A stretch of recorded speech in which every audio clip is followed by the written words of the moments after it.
Hello, I am Ryuki Tanaka, and welcome to the second Touran Lunch Break, which is pretty much the audio commentary for Chapter 2 of Shugeki Lancer.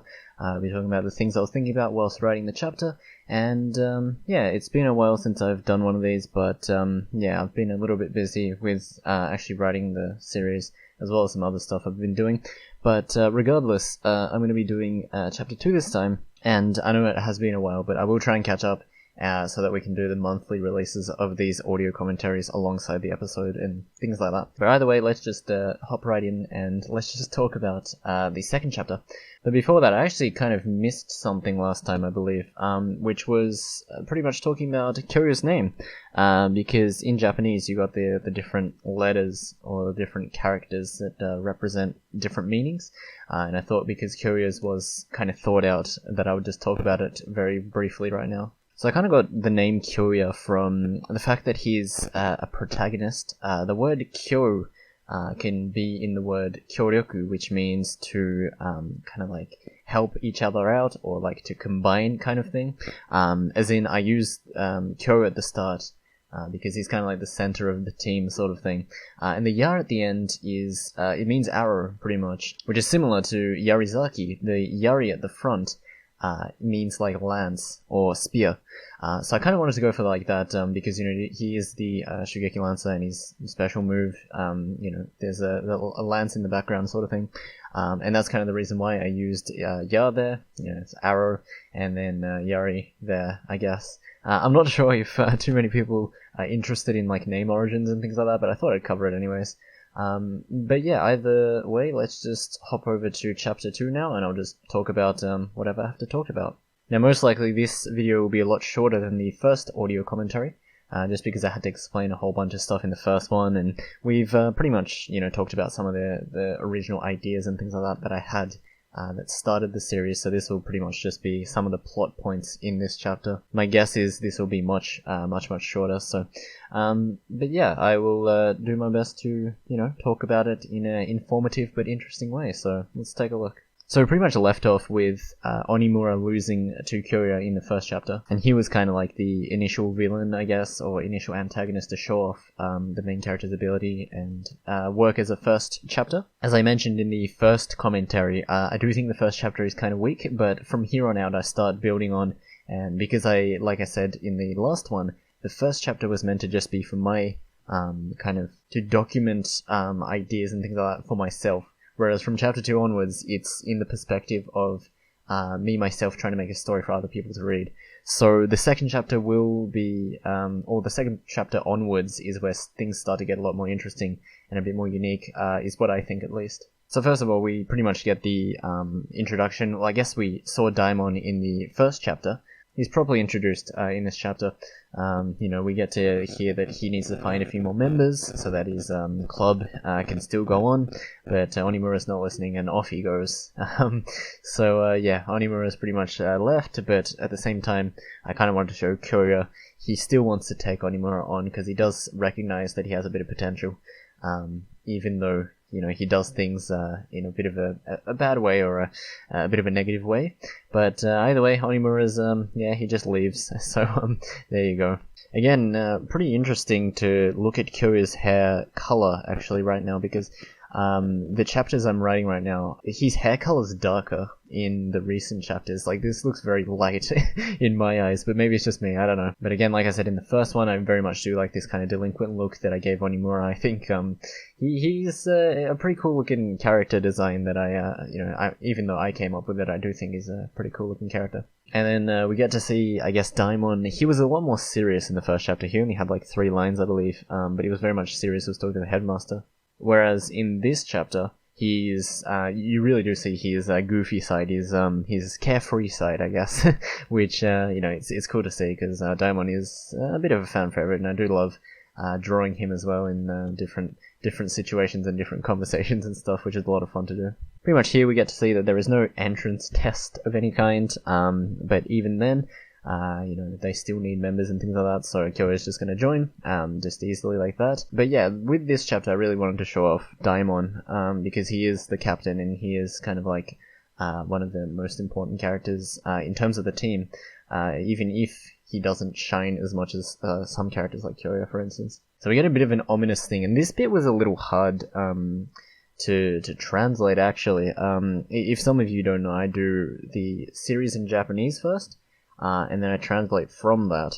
So I don't know. It just works much nicer that way, I think. I don't know. But both versions are on the website, on the blog, of course. But this line here was very hard to translate. The reason why he says them instead of like him or her or something. Now, first of all, I'm assuming that most of the people who are watching this, in fact, all the people should have already watched the episode or read the chapter or something like that. Because it is a bit of a spoiler for later down. So he's referring to a character called Xian, and it's meant to be a plot twist, is what I was thinking when I was writing this. I wanted to make it so that the readers just thought it was like a, like a really strong thug, delinquent male character that used to be in the team or something like that. But as you see at the very end of the chapter, it's actually a girl. And it was hard to translate, because in Japanese, you can just say words like yatsu, which means, like, that bastard kind of thing. So, yeah, I don't know, maybe I didn't translate this very well. It sounds very unnatural, to ask them, could it be? I don't know. It almost sounds like a group of people. So I don't know if I did that good or not, but, either way, I think I do think that, I might have fooled a couple people in the reveal that Xian's actually a girl. I don't know. I haven't really heard from anyone with that plot twist or anything, but yeah. Even though there isn't some sort of entrance test, Kyoya suggests that he'll have a little match with Daimon. Now, I wanted to do this to pretty much show off two things. First of all, Kyoya, he's very much of a sensible character, and he really does want to show that, I guess, he's worthy of joining kind of thing. But also, I wanted to show off Daimon, and showing Daimon beat Kyoya in this chapter pretty much just shows the hierarchy of this team, of who is stronger and who is weaker kind of thing, which I think is very important to, with any kind of battle series, sports series, anything like that. It's very important to have like proper power scaling and that sort of thing, I think. Which is the reason why, actually, I'm going to mention, I have a chart I use, which I won't actually show off now because there's characters on it that are from way down, but there's this chart I use where I show off, or I put in order, which character is stronger than the other. So you just have a list of characters in from strongest to weakest, which makes it really easy for me to write, so I can see if a certain moment in a match or something feels unrealistic in terms of the character's power levels and things like that. Which again, like I said, I think is very important when it comes to battle series and things like that. That being said, there are series that are a bit inconsistent with that and still enjoyable, but I don't know, I just thought I'd be consistent with it kind of thing. And we get the chapter cover, which, first of all, the proportions in this are really bad, but you guys already know that the art's not great in the first few chapters. But also, I'm actually surprised that this is page 6, because I personally never would do that nowadays. Usually the chapter covers are like page 3 nowadays. But anyways, yeah, the chapter is called Weakness, of course. And back then I really wanted to do like one-word chapters. I don't know why, but and that's the reason why the first, well, I think chapter 2 to 4, I think, as well as a couple other ones later on, are just one-word chapters. But I don't know, I guess it's alright. I just wanted to focus on Kyoya's weakness in this chapter, because it's always good to have a main character who has some sort of weakness, or something that drags them down, so they're not too overpowered from the start. And that's kind of the reason why I wanted to, include this weakness. And I will admit, I don't really mention this weakness. Oh, by the way, the weakness is that he has very low stamina.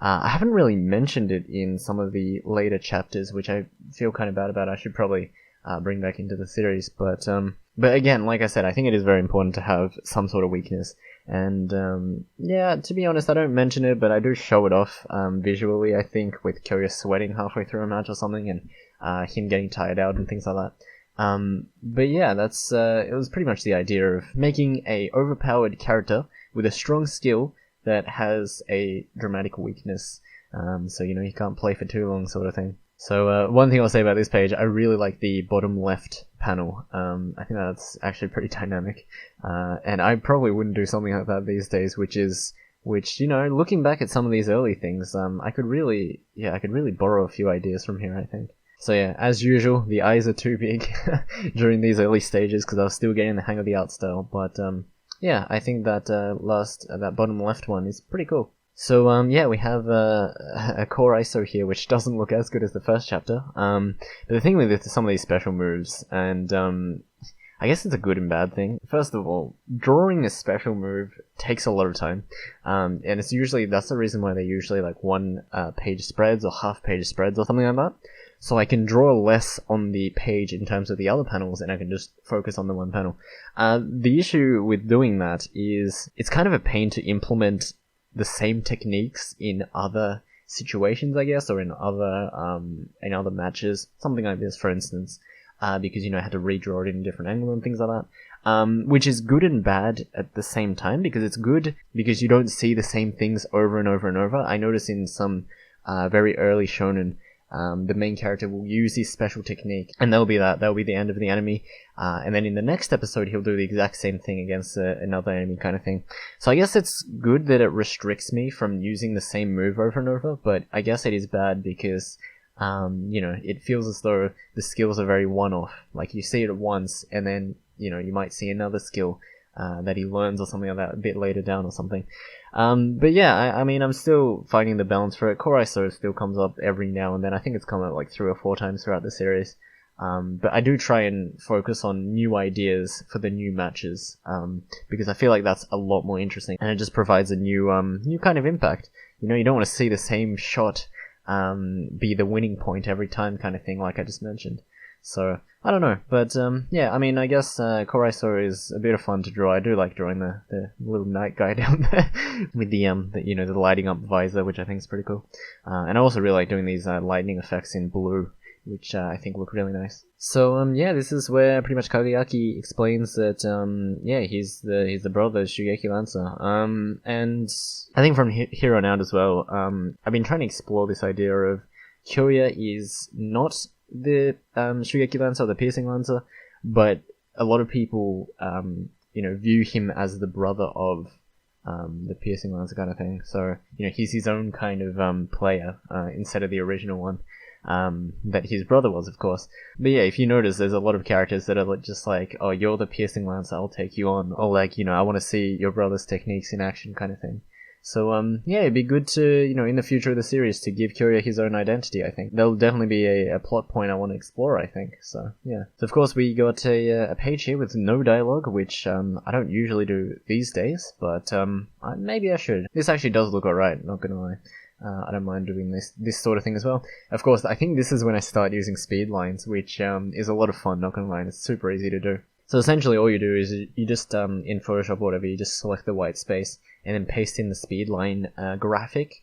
That was free to use, and you can look for free to use speed lines, ones that go like that, ones that go sideways, and it really does make the shot look a lot better, I think. So yeah, I still do that these days, and some people say it looks very dynamic, which I think is cool because it just adds a little bit of graphical flair to the matches, I think. So this is where we get Daimon's special move, Meteor Eruption, of course, Ryusei Funka. This isn't too much of a spoiler or anything like that, but I just want to say this move it looks much better when I physically draw it on paper, as you can see here. So I pretty much scanned this in, and then I turned it into vectors. So you got really rough edges on the flames, which I think look really nice, as well as this stuff near the ball. Whereas I don't think this is a huge spoiler or anything, but I had to redo this move in a certain chapter digitally, and it just didn't look as good because the lines were really smooth. And I mean, I tried to replicate this kind of idea of having this chaotic flame just covering most of the screen kind of thing, but I really like how this one turned out. Hand-drawn, of course. So, yeah, just a little bit of information, I guess. I don't know. But yeah, I very much do like the simplicity of this move, and I feel like it fits Daimon because he's not the smartest character, and, just a giant fireball. Why not, Just going for sheer strength. I think it's very much Daimon-like, so... yeah, cool looking special move that I came up with, I think. And of course, we got a couple eye shots. This is back during when I really like using eye shots. I don't know why. I just really like the reaction of it being zoomed up, and also it being very easy to draw. You just draw the eye and then the hair, and then you're good to go. But yeah, the eye shots were a very common thing in the early chapters, which again, I think it does add some dynamicness to the matches. So maybe I should do it a lot more. I'm not sure. And of course, this is where we first get some racket damage, I guess. You know, if you're doing a superpowered sports series, you got to damage the equipment somehow, I think. But yeah, this is I guess the earliest case when he just his racket just flies out of his hand. Trust me. Oh, actually, no, hold on. In chapter 1, yeah, that's right. Kyoya broke Onimura's racket and just shattered to pieces. So I very much do like doing that sort of stuff, where, you know, you shatter rackets or you make rackets fly across the screen or whatever. It just really adds more hype and more, like I said, dynamicness to the matches, which I think is very important if you're doing this sort of shonen battle sports series. So yeah, that's just a bit of thing I just wanted to mention. Yeah, this line up here that Tamura is saying, this sounds a little bit forced, but pretty much what I was trying to do was I was trying to say that, you know, Tamura is still new to this club. You know, he's only been here for 4 months. Looking back, it is a pretty forced sentence that sounds like it's used to tell the viewers how long he's been there, kind of thing. But yeah, that hand actually looks half decent, to be honest. But anyways, and yeah, I just wanted to end it off here. I don't know if originally I wanted to go for a bit longer in terms of the match, but I just pretty much wanted to show off Daimon's special move and pretty much the strength hierarchy in the team, of course. And yeah, Daimon welcomes Kyoya to the club, and we're good to go. Now, obviously, this is where we learn about his weakness, which is the low stamina.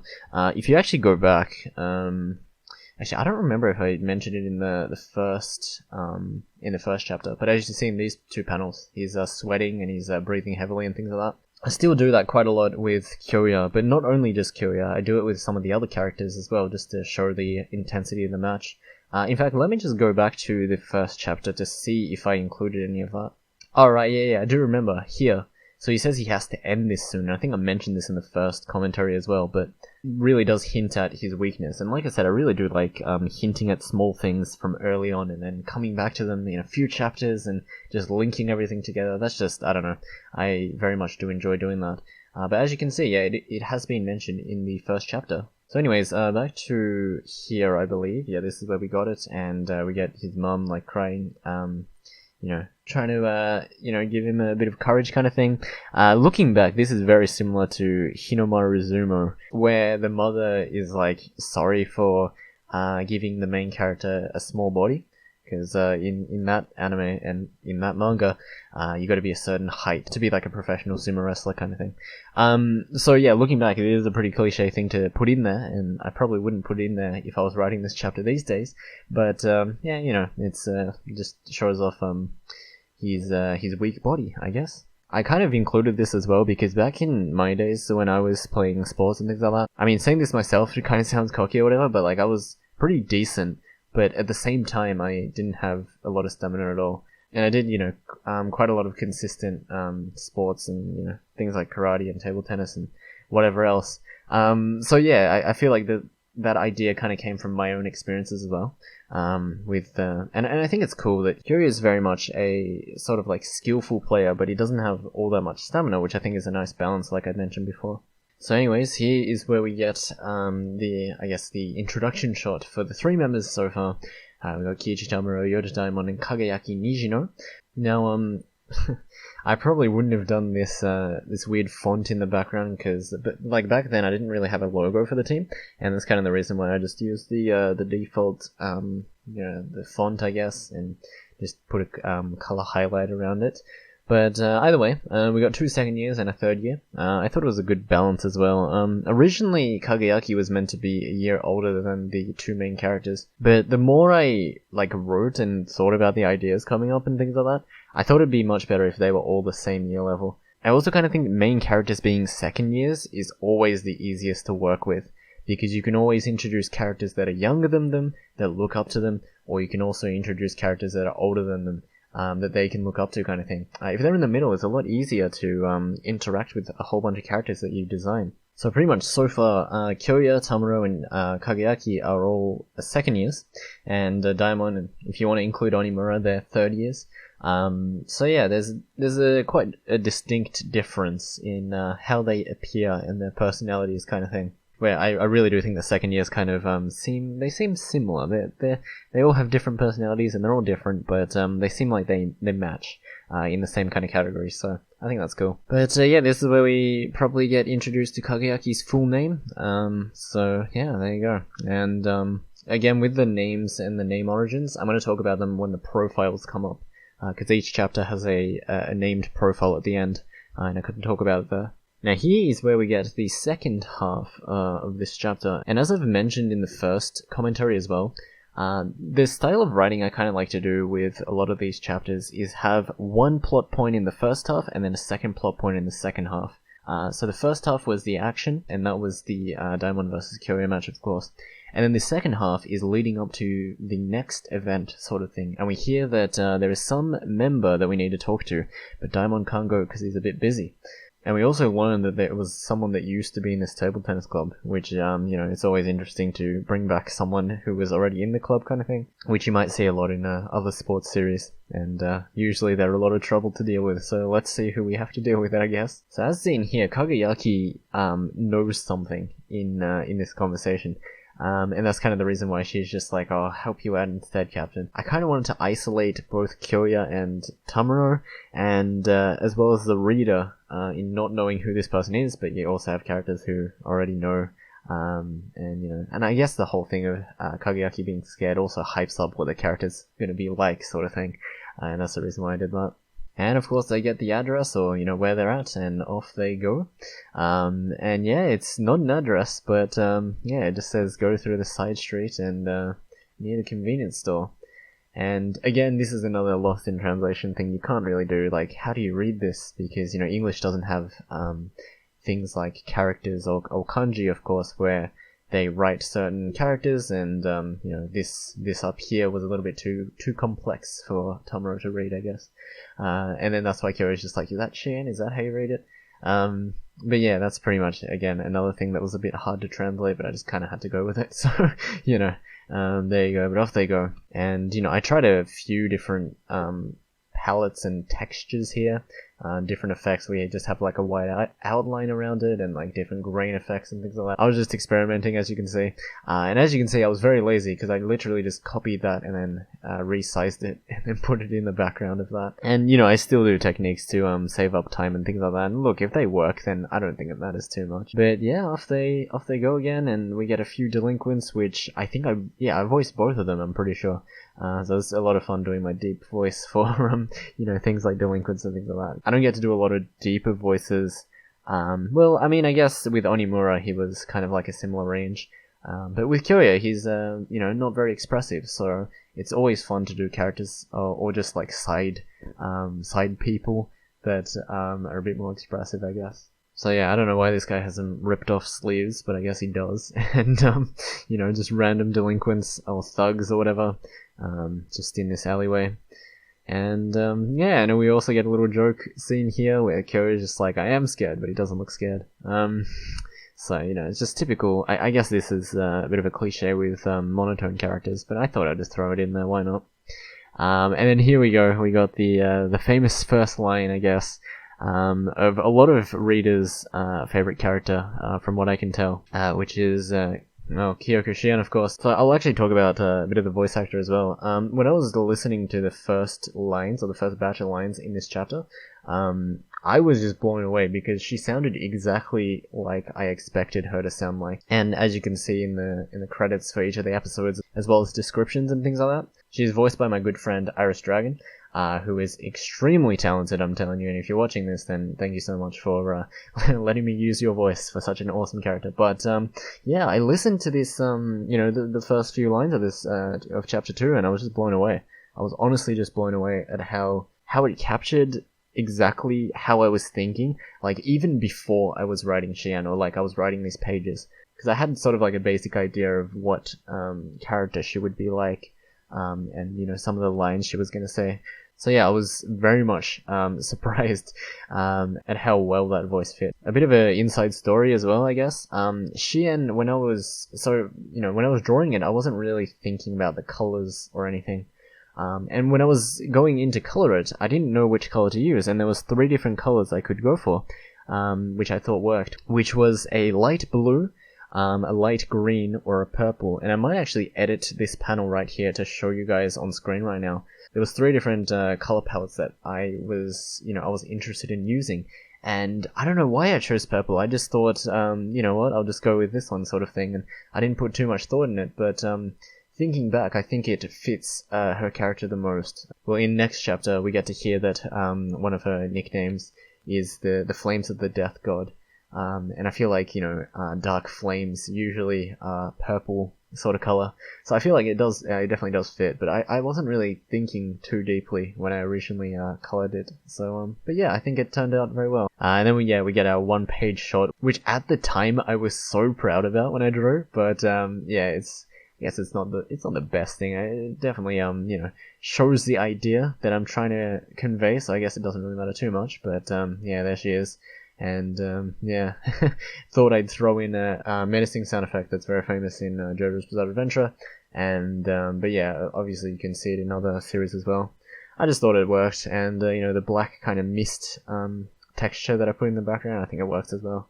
But yeah, I don't really do 1-page spreads anymore, so. But yeah, this was a lot of fun to draw for sure. And yeah, we get the revelation that she's a girl, of course. Well, we kind of did already. And yeah, we also get a bit of a hint at Shien talking about her past and not agreeing with her past, or not wanting to go back to her past. And I just kind of wanted to hint that Daimon and Shien had something going on in the past, which we'll look into in the next discussion, because that's coming up in chapter 3. But yeah, and we pretty much finish off with her being a bit of a badass and hitting a rock and making it curve across Curia like that, and a bit of her death god came out, I guess.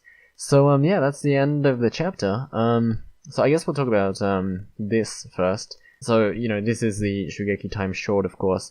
This one was probably the most rushed short ever, because I didn't even realize I was editing the 2nd episode, and I personally edited episode 1 and 2. 3 onwards is edited by the voice actor of Kageyaki, actually, which we'll talk about in the next discussion as well. But I edited it, and I finished it, and I was going to upload it, and I'm like, I'm so ready to upload this, and then I realized I hadn't done one of these. And so I was like, okay, what can I do real quick? And yeah, that's why it's 3 of the same image that I quickly drew up and then copied in. And yeah, just pretty much showing the earlier joke, the cliche one, of course, with monotone characters looking the same. Which, this is probably the weakest Shugeki time that I've written. But there wasn't much I could do at that time, to be honest. As for the character profile, we got Yoda Daimon this time around, because I guess it was his chapter this time. So again, like I said, I did want to make him the oldest of the club, or, a 3rd year, of course, showing that he has a bit of experience, sort of thing. And, we saw his technique as well. As for his name, Yota Daimon. Now this, these words here, so that's Yo and that's Ta, if you flip them around, it's Taiyo, which means the sun. So I thought it would be a really good name to give him, because, he's kind of like the center of the team, but he's also, his moves are based on flames, and his hair's like bright red. And, yeah, I just thought a sun-based, sort of motif might be a really good one for a captain, so that's what I did. But yeah, I guess that is it for the 2nd Touran Lunch Break. Hopefully you learned something interesting about the series, or, well, this chapter in particular. But next time we'll be doing chapter 3, of course. That's going to be, most likely I'll do it very soon, probably in the next week or, next week or 2. Thank you so much for using your time to learn something new about the series that I'm so passionate about, and yeah, I'll see you next time with the 3rd commentary of Shugeki Lancer. So I'll see you all then. Goodbye.